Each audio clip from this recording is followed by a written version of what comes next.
He was just another street hustler. Now, he's a CEO in command of a $450 million global empire. I don't think that Jay Zi ever was just a musician. It was, I'm going to build Jay Zi the corporation. No one ever suspected that you would get this far, and he would own clubs and clothing lines and everything else that he has his finger in. He has boasted about moving beyond the boundaries of music and succeeded. Jay did not cross over to the mainstream. He took all the mainstream and bought them a ticket to his world. He escaped the dark path taken by so many others. It happens all the time in the projects, you know. You having a certain life, and it leads either to jail or it leads to death. His survival skills and showmanship launched him on a journey of a lifetime. He went from the street corner to the corner office as a CEO. That's what makes him a game changer.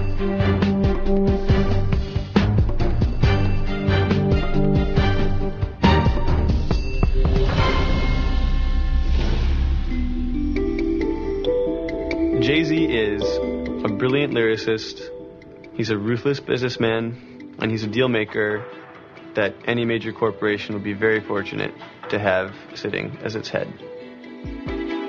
Jay Zi had this gradual but very profound evolution from street corner hustler to CEO to this phenomenal force in hip-hop. Instead of just being one of, he set himself to be the one. And that is just an extraordinary feat to say, I'm the one, not one of, but I'm the one. That's him, the awkward boy in the classic portrait, Sean Corey Carter, who became the megastar Jay Zi. Jay Zi was unavailable to participate in this program. Born in Brooklyn, New York on December 4th, 1969, Sean Carter was the youngest of 4 children. Author, Jake Brown. He came out of hell. I mean, he came out of a literal war zone. For what Marcy Projects was back in the 1980s, the fact that he survived that, being in the game as credibly as he was, is singular, in my opinion. Fellow rapper and early mentor, Jaz-O, lived in the same housing project. We did deal with a lot of violence, you know, a lot of murder, drug dealing, drug abuse, poverty. It was fortunate for some of us to be able to come out of it, but many people that we knew never made it. His music hinted at his troubled past, but he rarely talked about it. His candid 1-hour interview with Charlie Rose in 2007 was an exception. The things that's happening in these neighborhoods, and one day people may have never experienced in their whole entire lives. I took a glimpse at that life. What could have happened to me had I stayed in the street? You're gambling, you're playing Russian roulette with your life every single day. 365 days of the year, you're going to crap out sooner or later. It's just natural. That's what happens. There was always a funeral. Somebody was being killed. Renee Rosenblum Loudon was Jay Z's 6th grade teacher. Those kids went to sleep with gunshots. When these kids would come into my classroom, a lot of them would be dozing, and I would let them because I knew that they were up half the night. She never forgot the young Sean Corey Carter. He was shy and extremely bright. He was off the charts in reading. He obviously had this innate ability. He later rapped about getting good grades, but that he had demons deep inside that would raise when confronted. He rarely smiled, and I don't know if it was sadness or just his personality, but he was always kind of laid back and not smiling. When Jay Zi was 11, his father abandoned the family. In a rap called December 4th, his birthday, he wrote he was a kid torn apart. Music journalist Zach O'Malley Greenberg. I think that's something that made Jay Zi sort of cold and isolated. You know, he was very hurt, and something I think that led him to be the sort of cold, calculating businessman that he is today, unsentimental. His lyrics reflected detachment and, at times, rage. Jay Zi says in his own songs he shot his brother in the shoulder for stealing a piece of his jewelry.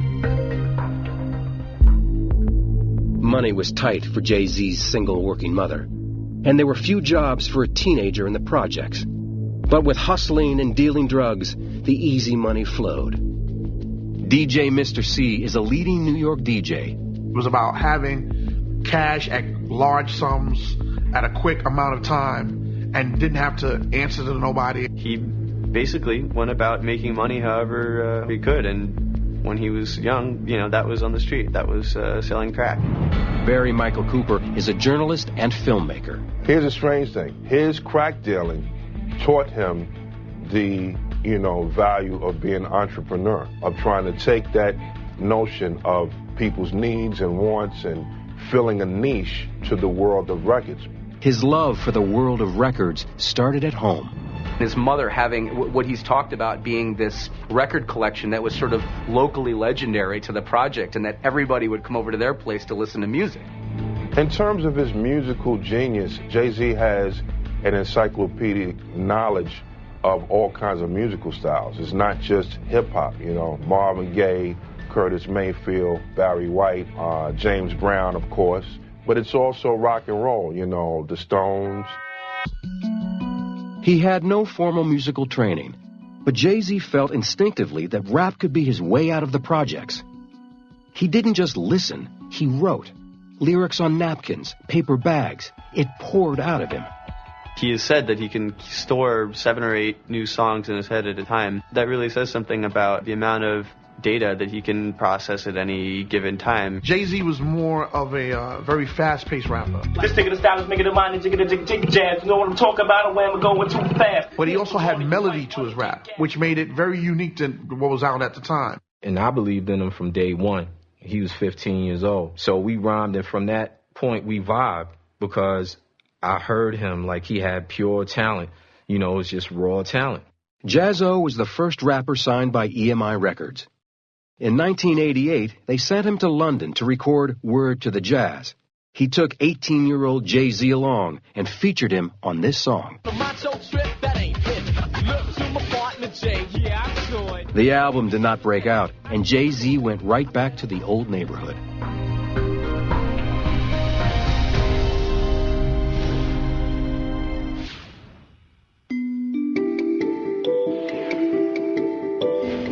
Jay-Z's short experience with the recording industry was a disappointment. But his travels outside the projects had opened his eyes to a much bigger world. He was focused enough to say, you know what, I can't do this forever. I can't be a drug dealer forever because there's only 2 ways it's going to end. Either you're going to die or be in jail. And it was a good thing I had great people around me where I had, that fork in the road. Be an entertainer or stay in the street. I chose to be an entertainer, and it worked out for me. And, once I took that right turn to be an entertainer, I never looked back. He made his name in a different kind of street battle. They were just rap battle in the street. It was more like hand-to-hand combat street battles. Acapella, you just going at each other. And that's how kind of like Jay made his mark, through the street battles. And it was just like, who is this guy? And from there, the buzz kind of started happening from there. He performed for years at local parties and clubs, but couldn't get a record deal. Frustrated, he took a different route.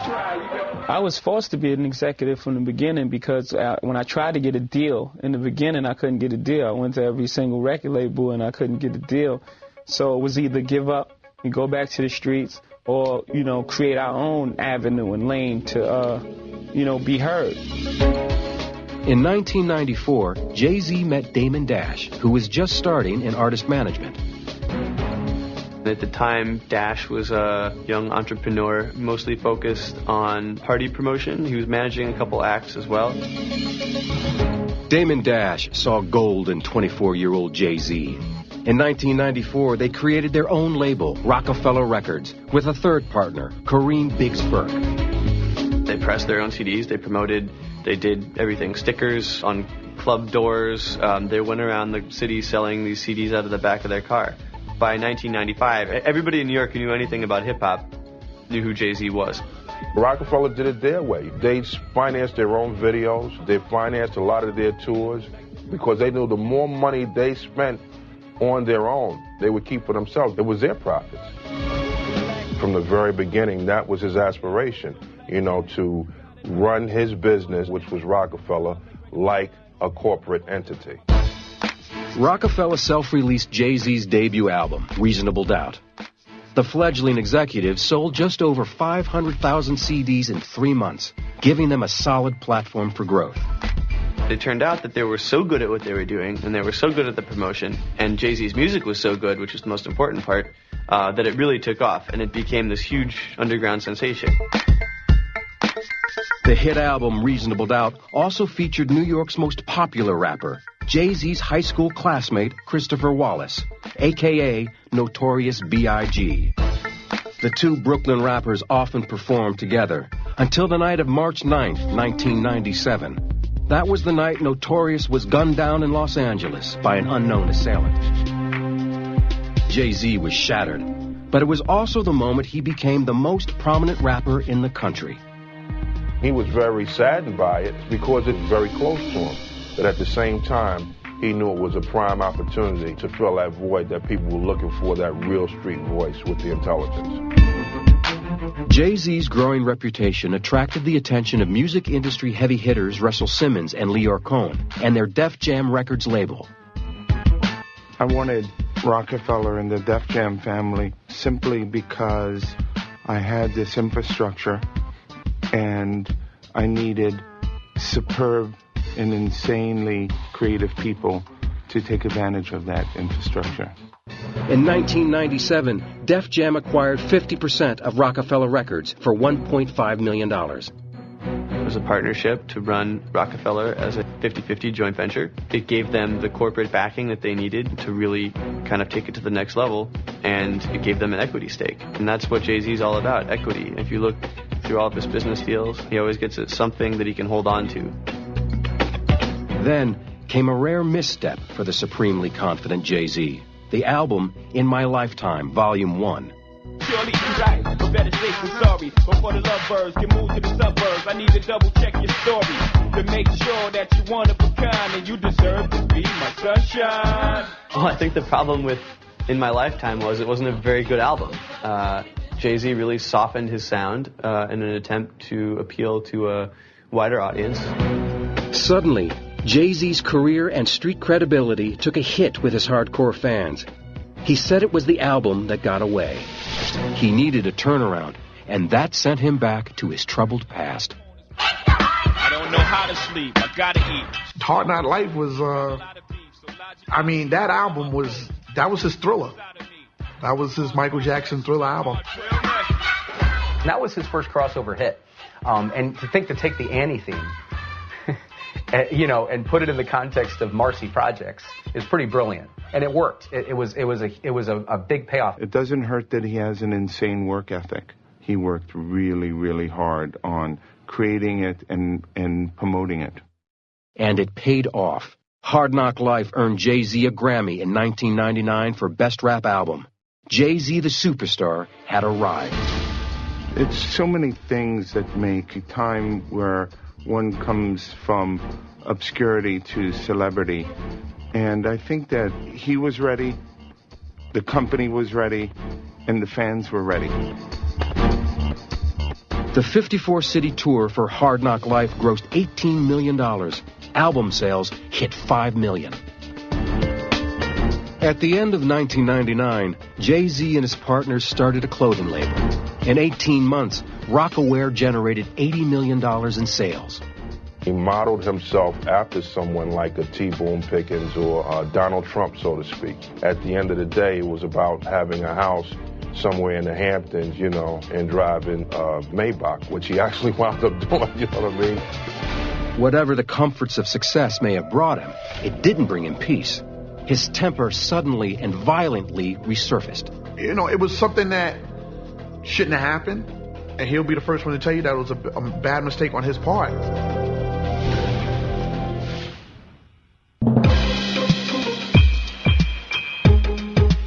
By 29, Jay-Z was a hip-hop superstar and head of his own multi-million-dollar company.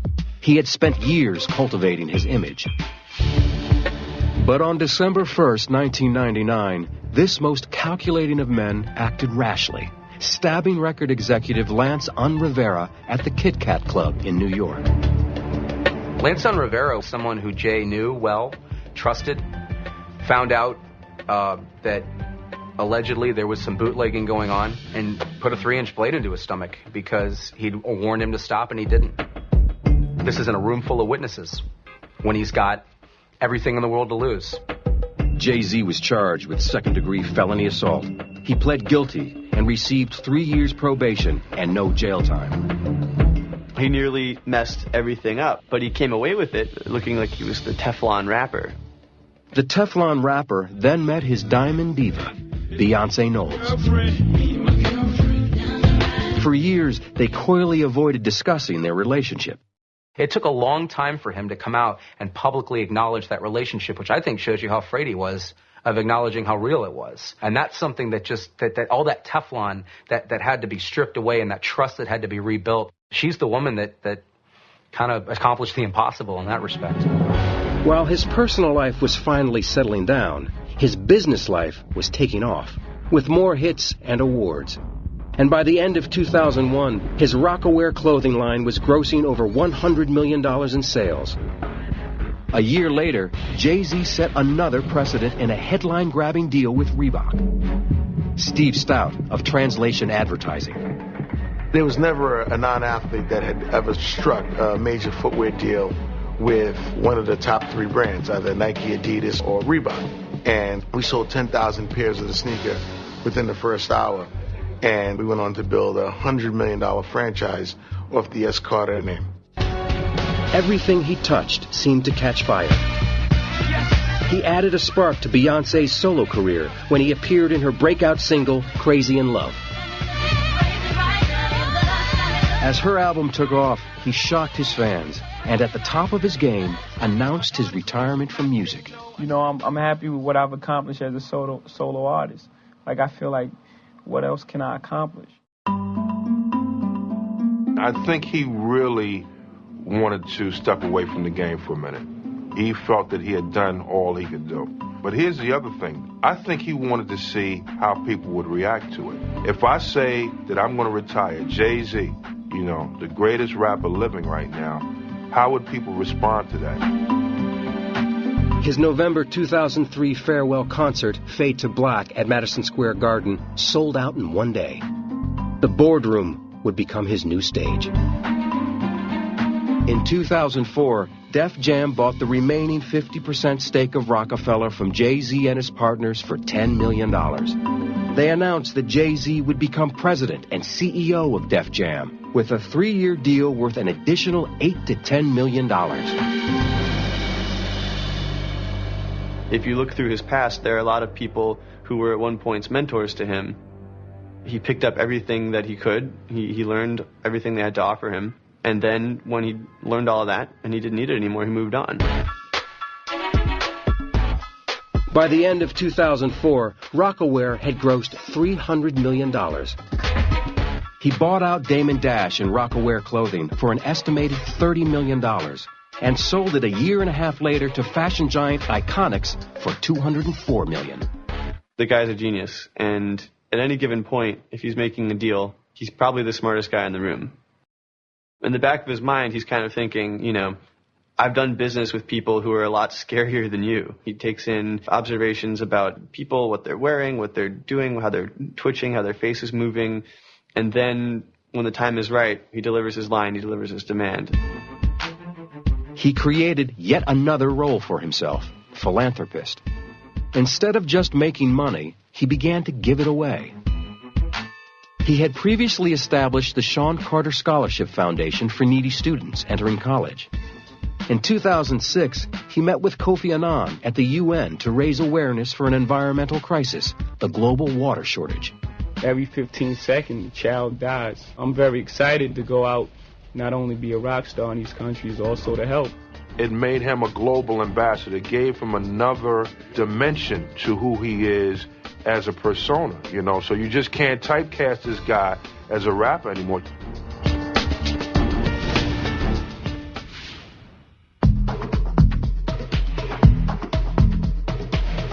As CEO of Def Jam Records, Jay-Z cultivated the careers of breakout artists Rihanna, Neo, and Young Jeezy. But he was also ready for another hit of his own. 3 years after his so-called retirement from recording, he released Kingdom Come. The album sold over 680,000 copies in its first week. His deal as head of Def Jam ended in 2007. He walked away with the future rights to his master recordings, a potential gold mine. Josh Tyrangill is a former Time magazine music editor and is now editor of Bloomberg Businessweek. I think what is unique about Jay Z as a business person is that he knows exactly where he wants to be, and he doesn't derail himself. He is opportunistic, but from the very beginning, he's been very strategic as well. He fundamentally believes that a deal isn't successful unless the other partner wins as well. He is a win-win kind of guy. He probably tends to win a little bit more. His long-term strategy included a series of lucrative advertising deals with corporate giants, HP, Budweiser, Heineken, and Coke. He's very smart about what he's willing to do and not willing to do. He will not bend or sacrifice his image or good name or goodwill for money. Everyone wanted to be in business with him. In April 2008, he signed a 10-year, $150 million deal with the concert promotion giant Live Nation that incorporated touring, publishing, and recording. At a moment when record industry revenues are really slipping, Live Nation approached Jay Z with what's called a 360 deal, meaning they get a piece of everything that he does. And it was brilliant for Jay Z to understand that as the pie is shrinking throughout the music industry, here's a company offering you a much bigger pie and guaranteeing the revenue. So they take away some of the risk, and the reward is that much greater. That same week, he sealed another deal. The press discovered that he and Beyoncé were married. Jay-Z and Beyoncé getting married is sort of like BMW and Mercedes merging makes the most powerful celebrity brand in the world. And then, the new New York anthem that replaced Sinatra, the old chairman of the board.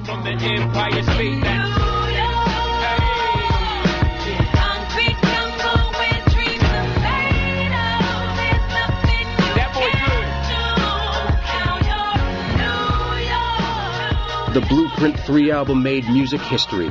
It was Jay-Z's 11th number one more than Elvis Presley. The king was dethroned by a street-savvy hip-hop artist. I think that Jay-Z surpassing, Elvis is just a remarkable feat, It takes him really out of the realm of hip-hop and puts him into the upper rungs or the highest rung of pop culture itself. He's 40 years old now. He could be a billionaire by age 50. Jay-Z wanted to make his mark in the business, and he wanted his mark felt for a long time. His ambition is phenomenal. His ambition has a ferocious velocity to it. It's fast, it's furious. He wanted to make a mark for a long, long time. That's what kept this guy going. For someone to take what essentially was kind of an outlaw persona and become mass entertainment, and mass entertainment linked to commerce, is a tremendous achievement.